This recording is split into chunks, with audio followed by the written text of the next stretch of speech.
Hi, I'm Alex Archbold, and I've been buying and selling antiques since I was 9 years old. From basements to scrapyards, I'll look just about anywhere I can to find lost antiques and collectibles. And sometimes I'll go big and buy everything. With my wife and kids, we run an antique shop in Edmonton, Alberta, Canada, filled with some of the most unique items we can find. I never know what's going to happen or who I'm going to meet. This is our life, this is our adventure, and this is Curiosity Inc. I'm home, honey.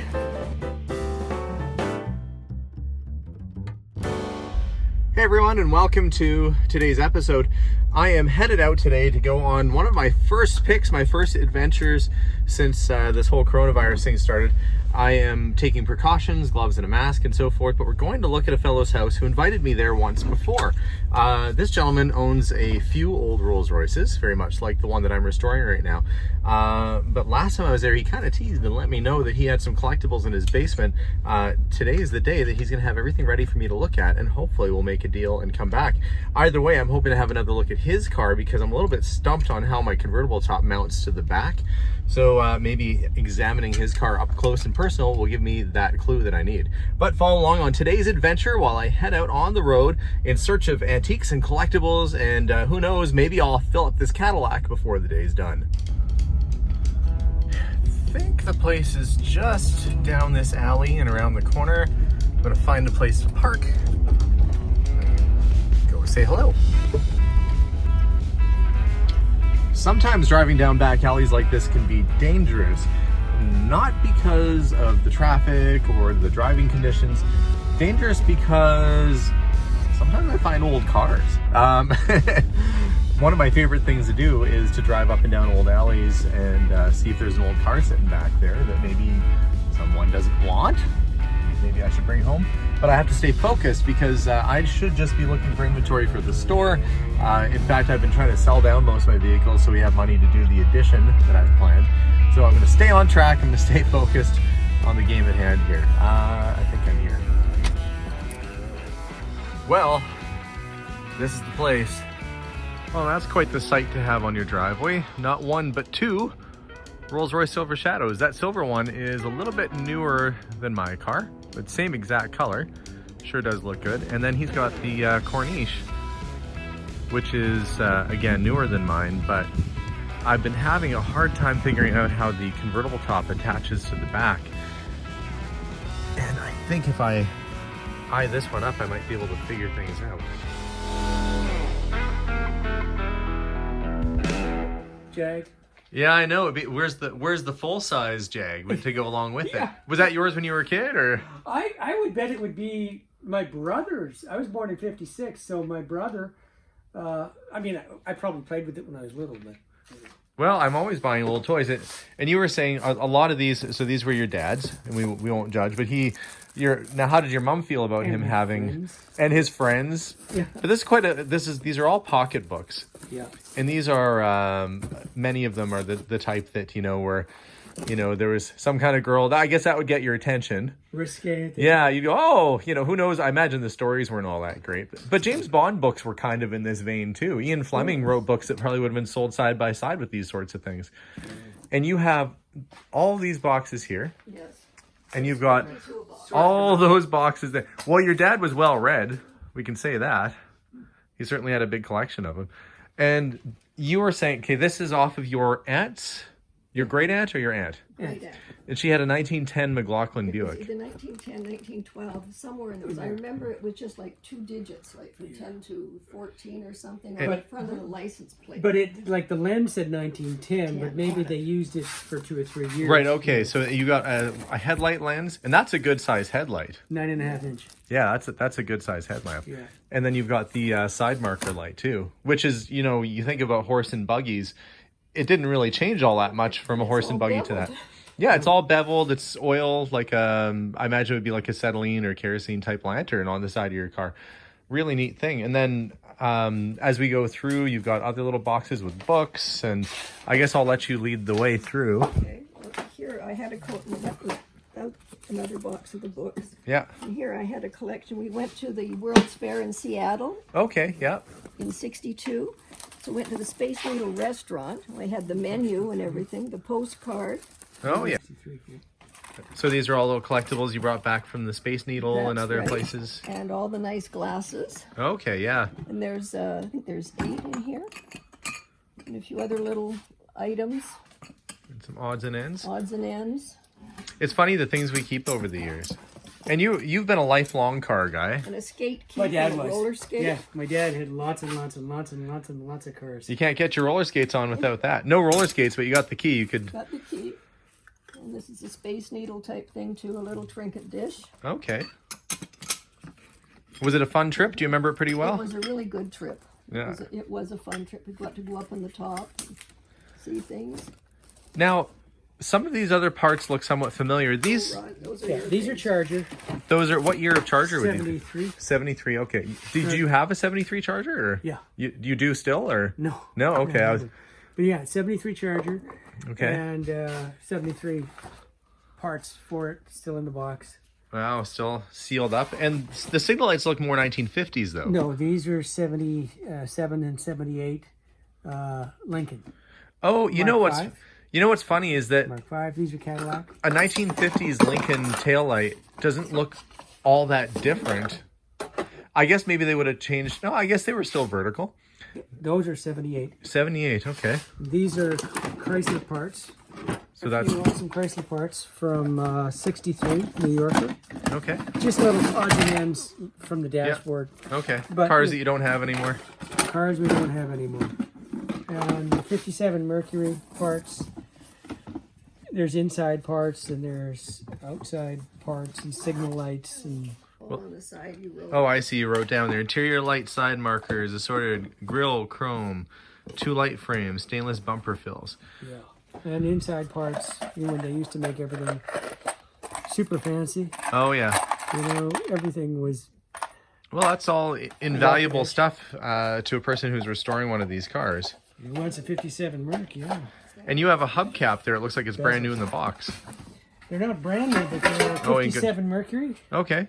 57 Yeah, Mercury. I can see it's got a little bit of a dent on it there. Yeah, they're not perfect, but they're, you know, clean and And you have 3 or do you have all 4?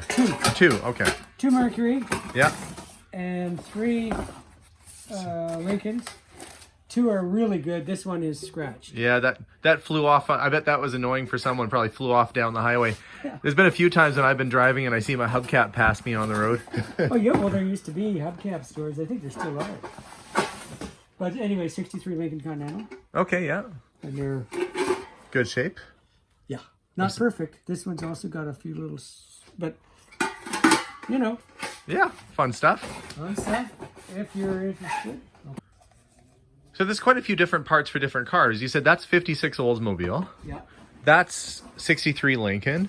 yeah, We've got a new old stock hubcap for 67 to 69 Dodge Charger in there. yeah. 67. 67. But I think they did use them. You know, they could be very similar, but not exactly the same. So, and most of these were cars that your dad had over the years? Yeah, mom and dad, and myself, my brother, Okay. we were into cars. Well, and still are.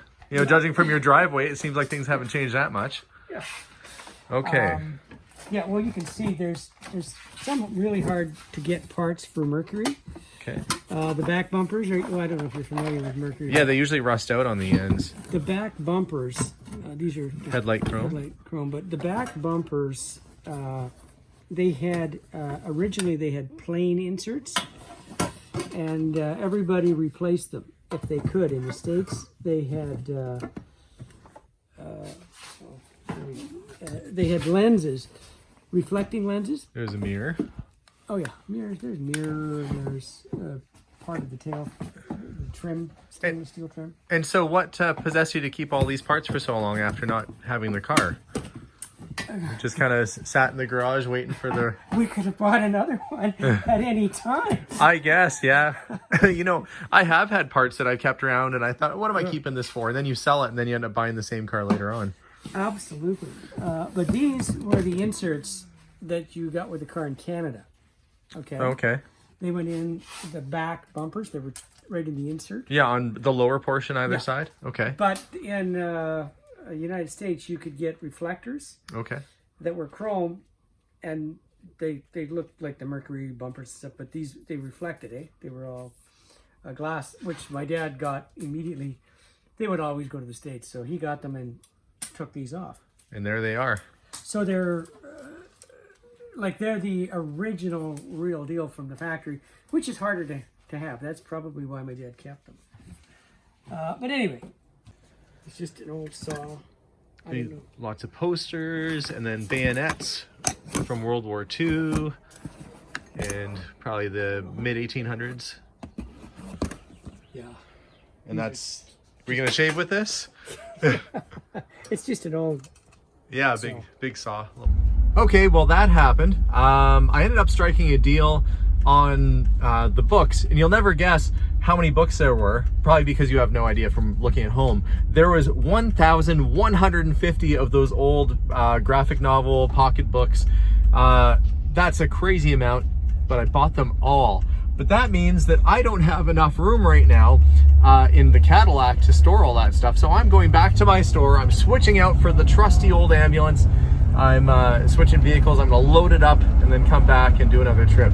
So once I get this stuff all back, I'll show you guys and give you an update. Okay, I got back to the shop, and the whole reason I bought my old ambulance was for moments like this where I had a whole pile of stuff I couldn't fit in the Cadillac or a normal car.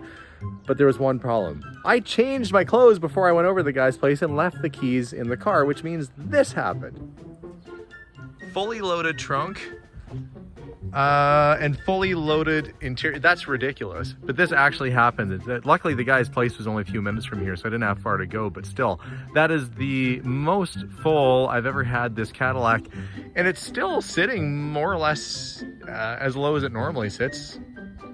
I guess the old suspension can handle it, but I'm gonna get this stuff offloaded.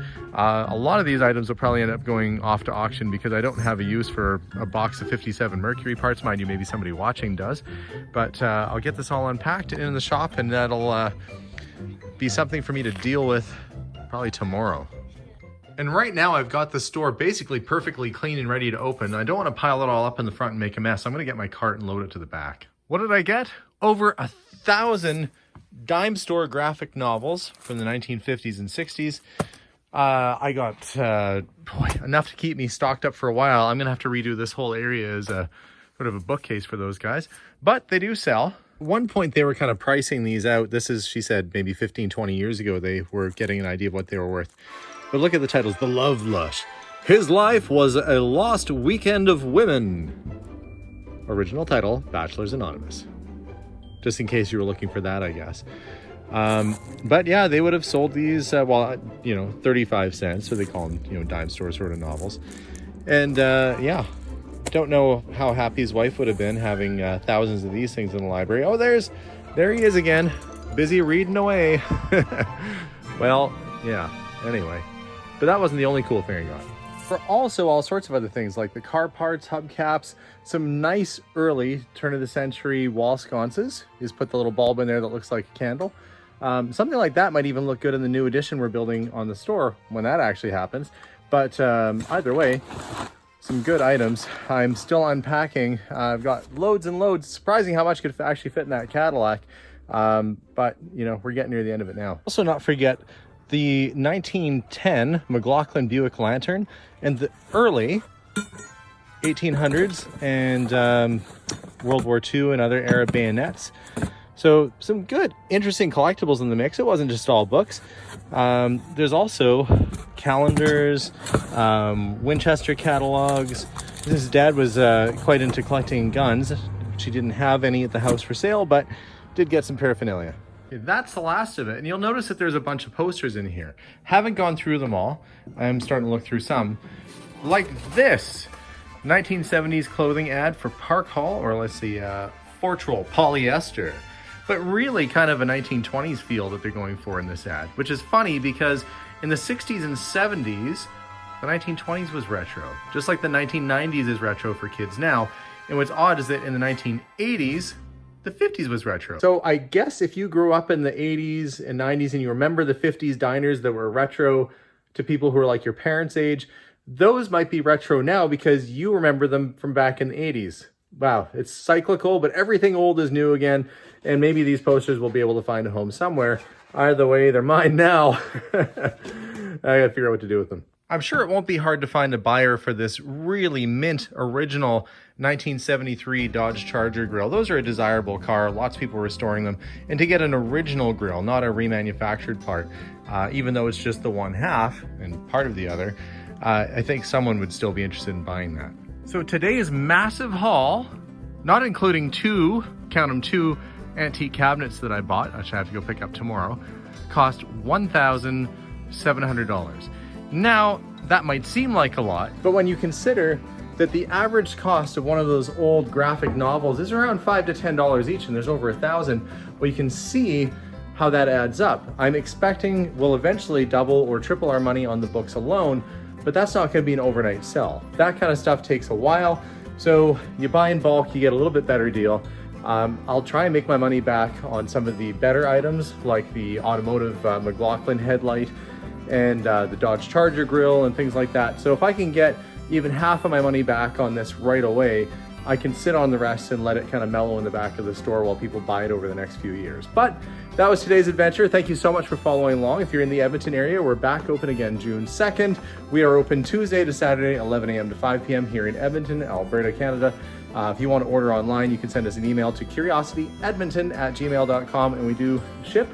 Just be patient, as it takes us sometimes a little while to get back to messages. But thank you very much for watching today's episode. We'll see you guys all soon, and bye for now.